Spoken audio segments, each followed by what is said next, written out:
So let's talk about federal student loan forgiveness programs, because for some borrowers you qualify for multiple federal programs to get your student loans discharged. And to look at the programs, you can just go to the student aid website, so studentaid.gov, and scroll to the bottom and click on Forms Library. And what that will take you to is all of the information connected to student loan forgiveness for federal student loans.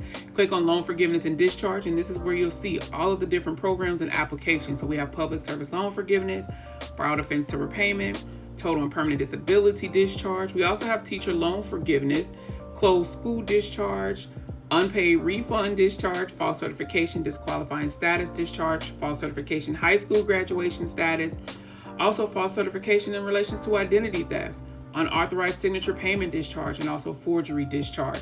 But I want to scroll back because I wanted to go back to Total and Permanent Disability, because there's two applications here, one of which will be for the actual applicant that's applying for Total and Permanent Disability, but the other one is for a applicant representative. And what that means is that if you're someone who qualifies for Total and Permanent Disability and you're putting in your application, you can have someone to act on your behalf, but they have to submit this applicant representative form. And basically what that allows is the Department of Education to communicate with this person or even an organization on your behalf in relation to your Total and Permanent Disability application. And we have a lot of parents who may have taken on federal student loans who may need this extra help, and they can appoint you to do so.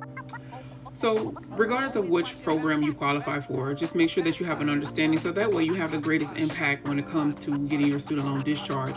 Some of these programs will forgive the loans in their entirety, some in partial, some will provide refunds. Then too, also with credit reporting, depending on what type of information has been reported to your credit report, if the loans were ever in default. So there's all different things that'll come into play depending on which type of program that you utilize. Good luck.